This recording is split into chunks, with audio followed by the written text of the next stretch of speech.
Welcome to my channel. আমি সুজিত কুমার মাঝি, জীবনবিজ্ঞান শিক্ষক, বারপুর পাসন্ডা high school. এখন আমরা রয়েছি জীবনবিজ্ঞানের দশম শ্রেণীর অভিব্যক্তি বিষয়ে আজকে আলোচনা করব।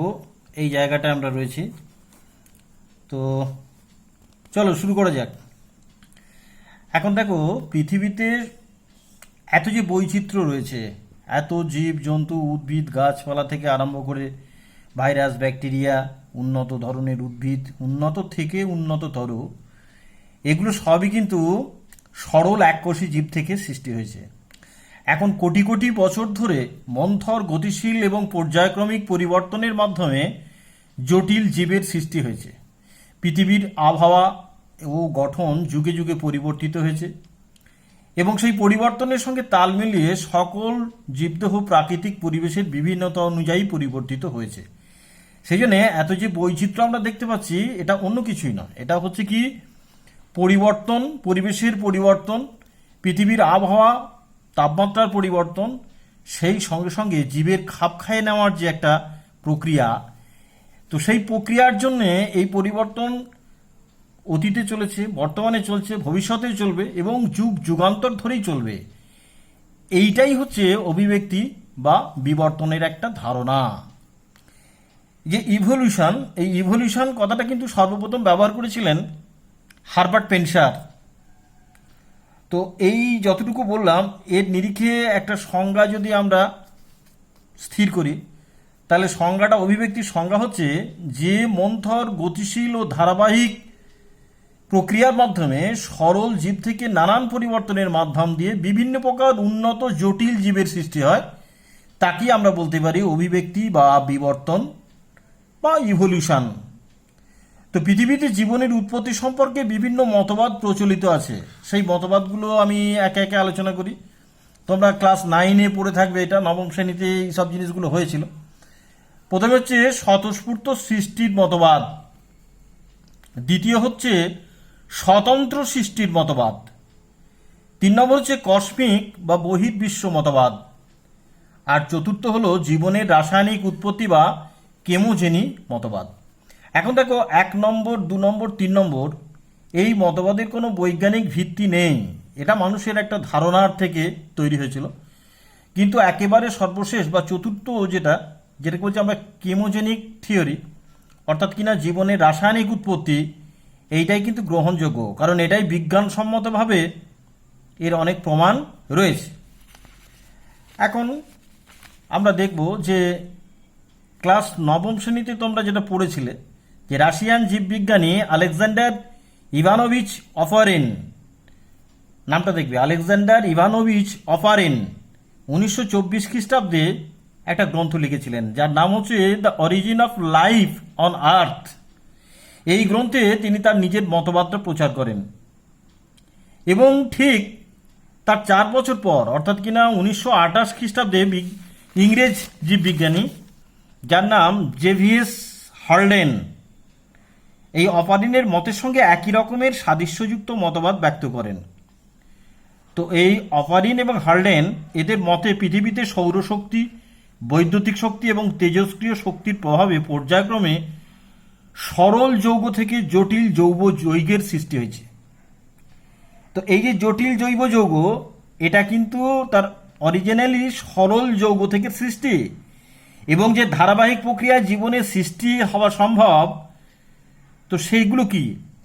এক হচ্ছে যে সরল জৈব যৌগের প্রথম সংশ্লেষ, সরল জৈব যৌগ, এবং সরল জৈব যৌগ সৃষ্টি হতে গেলে নবম শ্রেণীতে তোমাদের পাঠ্য ছিল, আমি পড়িয়েছি, তোমাদের দেখবে যে অজৈব উপাদান থেকে জৈব যৌগের সৃষ্টি হয়েছে। অজৈব উপাদান, পৃথিবী যখন সৃষ্টি হয়, তো পৃথিবীর তাপমাত্রা কমতে কমতে যখন 1000 ডিগ্রি সেন্টিগ্রেডের কাছাকাছি এলো, তখন সংপৃক্ত এবং অসংপৃক্ত হাইড্রোকার্বন, যেমন হচ্ছে মিথেন, ইথিলিন, তারপরে হচ্ছে অ্যাসিটালডিহাইড, এখান থেকে acetaldehyde, acetic acid, ethyl alcohol, পরবর্তী ক্ষেত্রে গ্লাইকল এবং গ্লাইকোলিক অ্যাসিড ইত্যাদি ইত্যাদি উৎপন্ন হলো। এই জৈব যৌগগুলো সমুদ্রের জলের সঙ্গে মিশে গরম তরল স্যুপ, যাকে বলা হয়েছে দেখবে হট ডাইলুট স্যুপ, এটা তৈরি করেছে। তো এই যে কথাগুলো আমি এখন তোমাদের বললাম যে হাইড্রোকার্বন, এই হাইড্রোকার্বন জলের সঙ্গে বিক্রিয়া করে ধাপে ধাপে ঘনীভূত হয়ে তৈরি করেছিল একদিন অ্যামাইনো অ্যাসিড, গ্লাইসিন জাতীয় amino acid, fatty acid, purine, pyrimidine এবং গ্লুকোজ ইত্যাদি ইত্যাদি যৌগগুলো। এইবারে দেখো, পলিমারাইজেশনের মাধ্যমে সরল জৈব যৌগ থেকে জটিল জৈব যৌগের সৃষ্টি হয় ধাপে ধাপে, এবং এগুলো একদিনে কিন্তু হচ্ছে না, এর জন্য লক্ষ লক্ষ হাজার হাজার বছর সময় লাগছে। এই সরল জৈব যৌগ মিশ্রিত তপ্ত সমুদ্রের জলে অক্সিজেন এবং ব্যাকটেরিয়ার অনুপস্থিতিতে পলিমারাইজেশনের মাধ্যমে জটিল জৈব যৌগ, যেমন ধরো ফ্যাট, প্রোটিন, পলিস্যাকারাইড, এই গুরুত্বপূর্ণ জৈব যৌগগুলো তৈরি হয়েছিল। এখন পরবর্তী ক্ষেত্রে দেখবে কোয়াসারভেট এবং মাইক্রোস্ফিয়ারের একটা ধারণা, এবং বৃহৎ জৈব যৌগগুলো আন্তঃআণবিক বলের আকর্ষণে তপ্ত লঘু তরল থেকে আলাদা হয়ে যে গোলাকার লিপিড নির্মিত দ্বিস্তরীয়, অর্থাৎ কিনা দুটো স্তর বিশিষ্ট, দুটো স্তর আবরক বেষ্টিত কলয়েড কণা গঠন করে, যাকে বলছি আমরা কোয়াসারভেট। মনে করা হয় বিজ্ঞানী ফক্সের মতে পরবর্তীকালে কোয়াসারভেটের মতো ফসফোলিপিড নির্মিত অর্ধভেদ্য পর্দাবেষ্টিত প্রোটিনের গঠন মাইক্রোস্ফিয়ার গঠিত হয়, যা প্রাকৃতিক নির্বাচনের মাধ্যমে আদিকোষ বা আদিম কোষ সৃষ্টি করেছিল। বিজ্ঞানীদের অবশ্যই এগুলো পরীক্ষা নিরীক্ষা লব্ধ একটা অনুমান সাপেক্ষ বিষয়। তো সেই কোয়াসারভেটের মধ্যে নিউক্লিক অ্যাসিড এবং নগ্ন জিনের উৎপত্তি প্রায় ধরো 3.6 বিলিয়ন বছর আগে স্বপ্রজননশীল নিউক্লিক অ্যাসিড, যেমন ধরো আরএনএ, রাইবোনিউক্লিক অ্যাসিড, এই প্রকৃতির ছিল। এবং এই ধরনের প্রোটিনবিহীন আরএনএকেই আমরা বলছি নগ্ন জিন। এই যে নগ্ন জিন বলছি না, আরএনএ, এটা নগ্ন জিন। তো এই কোয়াসারভেটের মাধ্যমে নগ্ন জিনের আবির্ভাবের ঘটনাকে আমরা বলছি কিন্তু জীবনের সূত্রপাত। জীবনের সূত্রপাতটা এই জায়গাতেই এলো। পরবর্তী ক্ষেত্রে দেখো, নিউক্লিক অ্যাসিড থেকে প্রাথমিকভাবে জীবনের উৎপত্তি। নিউক্লিয় প্রোটিনযুক্ত পর্দাবৃত প্রাথমিক কোষে, যেগুলোকে আমরা প্রোটোসেল বলছি, প্রজননিক বস্তুরূপে আরএনএ ছিল। পরবর্তীকালে ডিএনএ, ডিঅক্সিরাইবোনিউক্লিক অ্যাসিড, প্রধান প্রজননিক বস্তুরূপে আত্মপ্রকাশ করে। এবারে ক্ষুদ্র দানাযুক্ত বা তন্তুর ন্যায় নিউক্লিয় প্রোটিনয়েডকে আমরা বলছি প্রোটোরাইবোজম। নামগুলো একটু মনে রাখবে। আর এই যে ভিডিওটার বারে বারে এগুলোকে ঘুরিয়ে ফিরিয়ে দেখবে, তাহলেই রপ্ত হয়ে যাবে। যাক, প্রোটোরাইবোজম কিছু কিছু আদি নিউক্লিয় প্রোটিন মিলিত হয়ে বৃহদাকার নিউক্লিয় প্রোটিনয়েড একক গঠন করে, যাদেরকে আমরা বলছি প্রোটোভাইরাস। এবার এই প্রোটোভাইরাস থেকে স্বভোজিতার উদ্ভব। এই প্রোটোভাইরাস থেকে কিন্তু স্বভোজিতার উদ্ভব। স্বভোজী মানে যারা নিজের খাদ্য পরিবেশে নিজেরা তৈরি করতে পারে। এখন দেখো, প্রোটোভাইরাস থেকে ক্রমবিবর্তনের ফলে সৃষ্টি হয় কিন্তু ব্যাকটেরিয়া। তো এই সময় অক্সিজেনের অভাব ছিল, তাই সৃষ্টি হয় কেমো অটোট্রফ। বিবর্তনের মাধ্যমে সালফার ব্যাকটেরিয়ার এই অবাধ ফোটো অটোট্রফ তৈরি হয়। তো পৃথিবীতে প্রথম সৃষ্ট জীবে উদ্ভিদ ও প্রাণী উভয়েরই কিন্তু বৈশিষ্ট্যটা ছিল। এবং এই যে মুক্ত অক্সিজেন এবং ইউক্যারিওটিক মানে উন্নত কোষের যে আবির্ভাব যেটা হলো, সেটা হচ্ছে প্রায় 2 মিলিয়ন বছর আগে ক্লোরোফিলের আবির্ভাবের কারণে সালোক সংশ্লেষটা সম্ভব হয়। ফলে কি হলো বলতো, সালোক সংশ্লেষ যখনই প্রক্রিয়াটা তৈরি করলো এই স্বভোজীরা, সবুজ ব্যাকটেরিয়াগুলো, তখন কিন্তু অক্সিজেন উৎপন্ন হলো এবং বায়ুমণ্ডলে জারকীয় পরিবেশ একটা তৈরি হলো। অর্থাৎ কিনা অক্সিজেনের তো জারণ ক্ষমতা আছে, একটা জারকীয় পরিবেশ তৈরি হলো। তো পরিবেশে অক্সিজেনের আবির্ভাবে এইবার হচ্ছে কিন্তু সবাত শ্বসন। এই সবাত শ্বসন সম্পন্নকারী জীবের আগমন ঘটলো বলা যায়, এবং এদের সংখ্যাটাই ক্রমশ বাড়তে থাকলো এবং এককোষী থেকে বহুকোষী জীবের সৃষ্টি হলো। এখন দেখো, এই যে বিষয়টা আমি বললাম এখানে ধাপে ধাপে বললাম যে ভিডিওটা বারে বারে দেখবে এবং পাঠ্য বইটার সাহায্য নেবে, তাহলে অনেকটা আসবে। মূল বিষয়টা এখানে তোমাদের রপ্ত হওয়া উচিত, যেটা হচ্ছে কিন্তু অজৈব যৌগ থেকে জৈব যৌগের সৃষ্টি এবং ধাপে ধাপে তার সংশ্লেষণের মাধ্যম দিয়ে polymerization, quasar bed, microsphere, nucleic acid, নগ্নজিন বা আরএনএ, এবারে নিউক্লিক অ্যাসিড থেকে প্রাথমিকভাবে জীবনের উৎপত্তি, সেখান থেকে প্রোটোভাইরাস, তারপরে স্বভোজী জীবের উৎপত্তি, যে স্বভোজীরা অবাধ শ্বসনে মূলত সালোক সংশ্লেষ করতে গিয়ে পরবর্তী ক্ষেত্রে দেখবে অক্সিজেনের উদ্ভব হয়েছে পরিবেশে। তো দেখো, জীবনের জৈব রাসায়নিক উৎপত্তির সপক্ষে পরীক্ষামূলক কিছু প্রমাণ বিজ্ঞানীরা দিয়েছেন। এখানে দুজন বিজ্ঞানীর আমরা নাম পাবো, তোমাদের সিলেবাস আছে, স্ট্যানলি মিলার এবং হার্লার্ড উডে। আমরা মূলত এখানে মিলার আর উডের পরীক্ষা, পাঠ্য বই যেগুলো আছে দেখবে পুরো নামটা এখানে দেয়নি, হ্যাঁ যাই হোক, মিলার উডের পরীক্ষা বলে। তো সেই জায়গায় আমি একটা জিনিস তোমাদের বলি, দেখবে ওখানে অক্সিজেন, হ্যাঁ, তারপরে হাইড্রোজেন, মিথেন, অ্যামোনিয়া ইত্যাদি ইত্যাদি যে অজৈব পদার্থগুলো আছে, যেমন ধরো হাইড্রোজেন অক্সিজেন মিলে তৈরি করেছে জল, মিথেন, তারপরে এখানে হাইড্রোজেন গ্যাস, অ্যামোনিয়া ইত্যাদি ইত্যাদি, এই যে বিষয়গুলো আছে, এই বিষয়গুলো এই দুজন বিজ্ঞানী একটা ফ্লাস্কের মধ্যে মোটামুটি 5 লিটার মতো নিয়েছিলেন, 5 লিটার, এবং 5 লিটার নিয়ে একটা পরীক্ষা নিরীক্ষা করেন। সেই 5 লিটার নিয়ে যে পরীক্ষা নিরীক্ষা করেছিলেন, সেই পরীক্ষালব্ধ ফলগুলোতেই আস্তে আস্তে আমরা দেখেছি যে এখানে জৈব যৌগের কিভাবে সৃষ্টি হয়েছে। তোমাদের ওখানে ওই যে মিলার আর উডের যে পরীক্ষাটা আছে, সেই পরীক্ষাটা আমি একটু বলে দিই।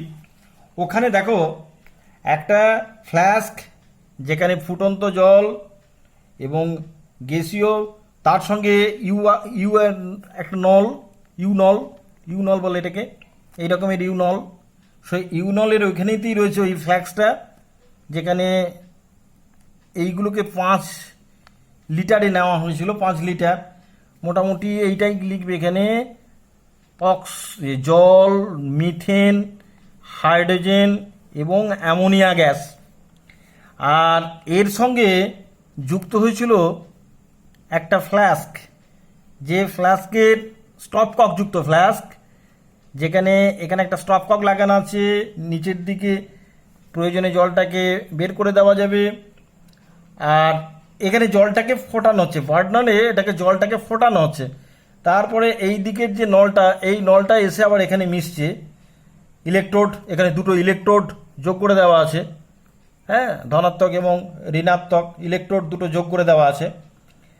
এইবার এই গ্যাসটাকে এখানে কোনো কন্ডেন্সার দিয়ে ঠান্ডা করা হয়েছে এইটাকে।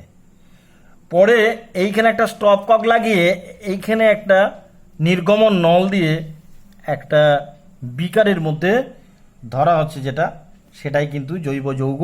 অর্থাৎ কিনা এটা স্ট্যানলি মিলার এবং হার্লান্ড উডে এই পরীক্ষাটা করেছিলেন, সেই জন্য এটাকে মিলার উডের পরীক্ষা বলা হয়। মিলার উডের পরীক্ষা এইটা তোমাদের থাকবে, দেখবে মিলার উডের পরীক্ষা। আর এইখানে আরেকটা বিষয় আমি তোমাদের বলে দিই, পাঠ্য বইয়ে তোমাদের আছে দেখবে। তো এইখানে বিজ্ঞানীদের আরেকটা, এখানে আমি লিখেছি দেখো, big bang theory. Big bang theory বলে এটাকে, বিগ ব্যাং থিওরি, যেটা অন্য কিছুই নয়, উচ্চ তাপমাত্রায় পদার্থের দ্রুত প্রসারণ। এক কথায় বিগ ব্যাং থিওরি কি না, উচ্চ তাপমাত্রায় যে কোনো পদার্থের দ্রুত প্রসারণকে বলে বিগ ব্যাং থিওরি।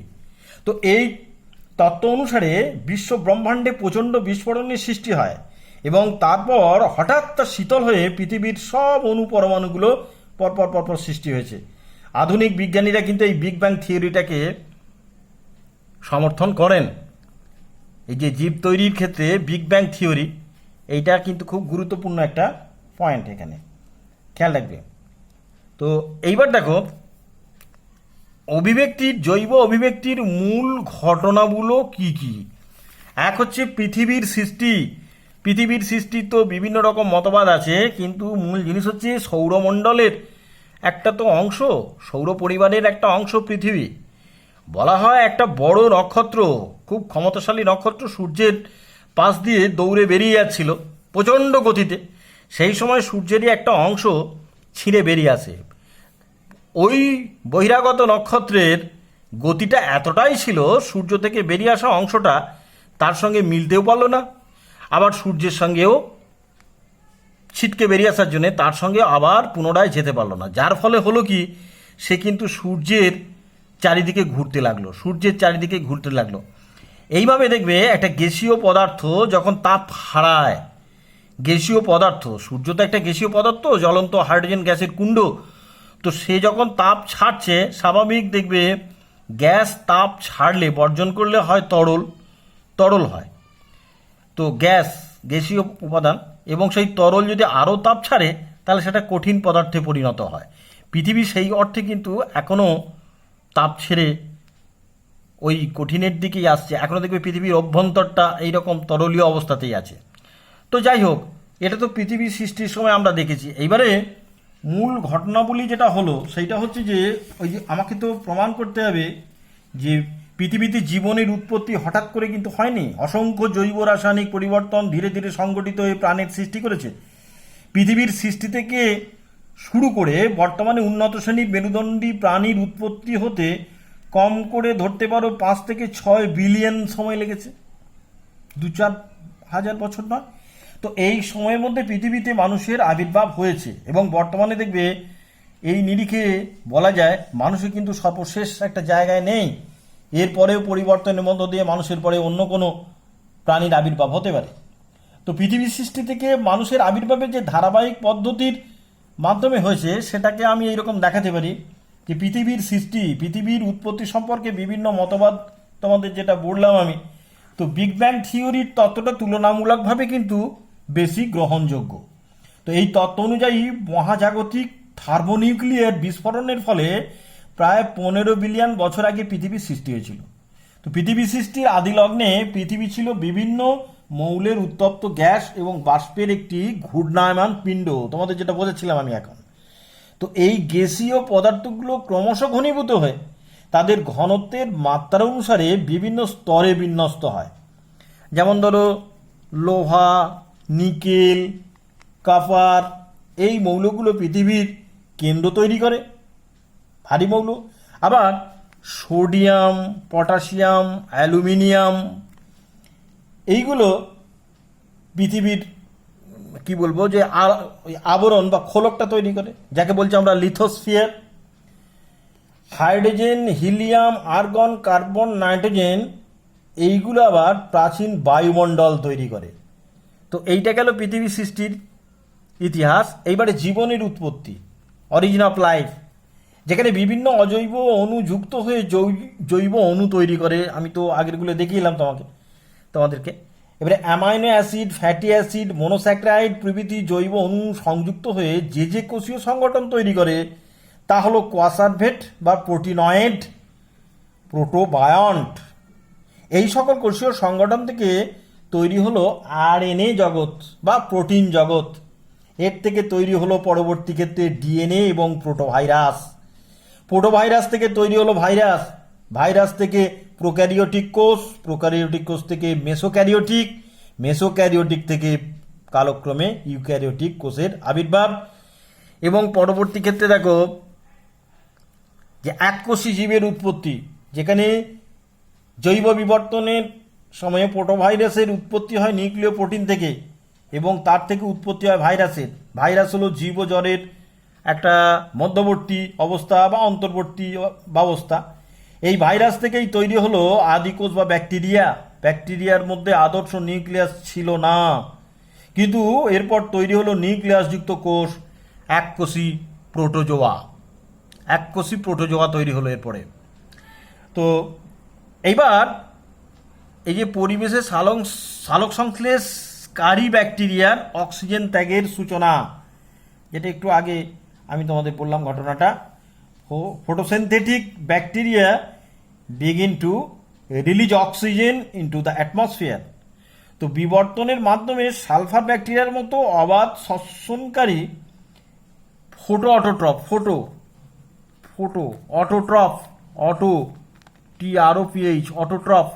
অটোট্রফ, অর্থাৎ কিনা আলোয় যারা নিজের খাদ্য নিজেরা তৈরি করে। ফোটো মানে তো আলো।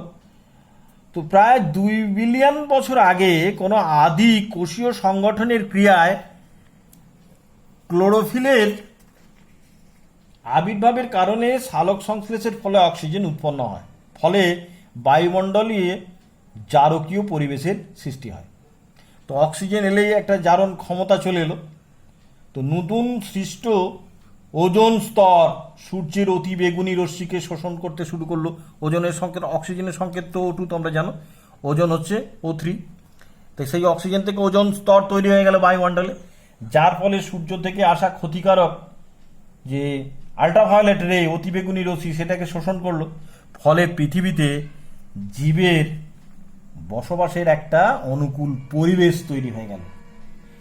এইবার আমরা মোটামুটি দেখলাম যে এই যে জীবের যে একটা পরিবেশ তৈরি হলো পৃথিবীতে, এবং ওই এককোষী জীব যাকে বলি আমরা এককোষী প্রোটোজোয়া, এরা কলাতন্ত্রবিহীন, 7-এ ছিল, দেখবে 7, 8 এগুলো পড়েছো, 9-এ আমি তোমাদের পড়িয়েছি এককোষী প্রোটোজোয়া।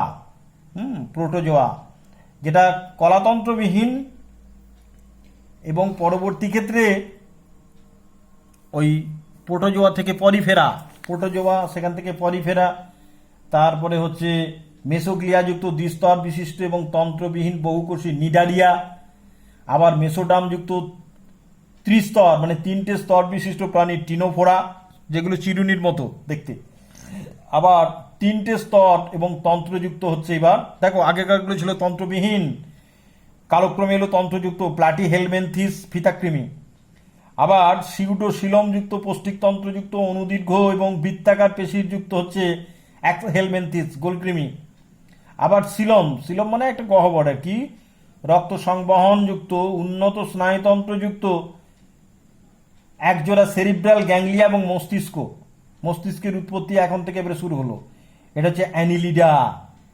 আবার 3টে স্তর বিশিষ্ট 3টে খণ্ডে, যেমন ধরো মস্তক, বক্ষ, উদর, এই 3টে খণ্ড বা 2টো খণ্ড হতে পারে, বক্ষ, উদর, সিলম রক্তপূর্ণ, পৌষ্টিকনালী সম্পূর্ণ এবং পেঁচানো যৌগিক চোখ বা পুঞ্জাক্ষী আছে, হ্যাঁ, যাকে বলছি আমরা আর্থ্রোপোডা, বক্ষঞ্চলে গাঁটযুক্ত পা, আর্থ্রোপোডা, পোডা মিন্স পা।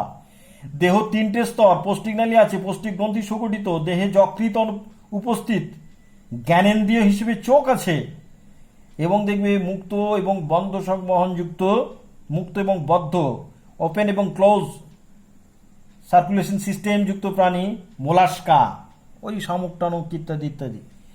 আবার জল সংবহনযুক্ত বহির্দেশ চুননির্মিত কাঁটাযুক্ত, মানে কাঁটা আছে, তো যাকে বলি আমরা একাইনোডার্মাটা, কণ্টকতক প্রাণী বলেছে বাংলায়, কণ্টকতক প্রাণী, তারা মাছ ইত্যাদি ইত্যাদি। পরবর্তী ক্ষেত্রে তারপরে এগুলো এককোষী থেকে বহুকোষী তৈরি হয়ে গেল, ওই যে প্রোটোজোয়া, অ্যামিবা প্রোটিয়াস, ওখান থেকে পরিফেরা, ওই যে স্পঞ্জ টন জাতীয় এই প্রাণীগুলো। এইবারে এই জলের মাধ্যমে প্রথম তৈরি হলো মৎস্য জাতীয় মেরুদণ্ডী প্রাণী। মৎস্য জাতীয় কেন বলছি, মানে মাছের পুরোপুরি বৈশিষ্ট্যটা ওখানে নেই। এই মৎস্য জাতীয় মেরুদণ্ডী প্রাণীর উৎপত্তি হলো। পরবর্তী ক্ষেত্রে আমরা দেখব ডাঙায় উদ্ভিদের বিবর্তন এবং পৃথিবীতে নতুন বাসস্থানের উদ্ভব। পরবর্তী ক্ষেত্রে 4 পেয়ে মেরুদণ্ডীর ডাঙায় ওঠা। 4 পেয়ে বলতে টেট্রাপোড, যাদের উপাঙ্গ 4টে, যেমন ধরো ব্যাং, সরীসৃপ, হ্যাঁ, ব্যাঙের দেখবে সামনে 2টো হাত, 2টো পা, টিকটিকিরও 4টে পা, এরকম গরু, ছাগল, ভেড়া, মানুষেরও 2টো হাত, 2টো পা, এগুলোকে বলে টেট্রাপোড বা 4 পেয়ে মেরুদণ্ডী। এইভাবে কালক্রমে আস্তে আস্তে আমরা দেখেছি যে মেরুদণ্ডী প্রাণীর তৈরি হলো, যেখানে প্রথমে এদের শ্রেণীগুলোকে আমরা ভাগ করেছি, মেরুদণ্ডীর উভচর, তারপরে সরীসৃপ, তারপরে পক্ষী, অবশেষে এসেছে স্তন্যপায়ী বা ম্যামেলিয়া, যেগুলো হংসচঞ্চু, তিমি, গিনিপিগ, মানুষ, বানর, গরু, সিংহ ইত্যাদি। তো বিবর্তনবাদের ইতিহাসে মানুষ হলো একেবারে সবচেয়ে উন্নত জীব, যা একেবারে বর্তমানে শেষ ধাপে আবির্ভূত হয়েছে। তবে এটাই শেষ নয়, বিবর্তনের ধারাটাকে যদি আমরা মান্যতা দিই বিজ্ঞানের যুক্তিতে, তাহলে মানুষের পরে আবার কিন্তু পরিবেশের পরিবর্তনে নতুন কোনো জীব তৈরি হতেই পারে। তো যাই হোক, এটা পড়বে সবটাই আজকে লেকচার মেথডে চলে গেল। তো যাই হোক, তোমরা কোনো প্রশ্ন টশ্ন কিন্তু করছো না এখান থেকে, আমি তো বুঝতে পারছি না যে তোমাদের কোথায় সুবিধে অসুবিধা হচ্ছে। আজকের ক্লাসটা এখানেই শেষ করবো আমি। পরের ক্লাস হবে জৈব অভিব্যক্তির মতবাদ সমূহ। থ্যাঙ্কস টু অল, আজকে এখানেই শেষ করলাম। ভালো থাকো সবাই।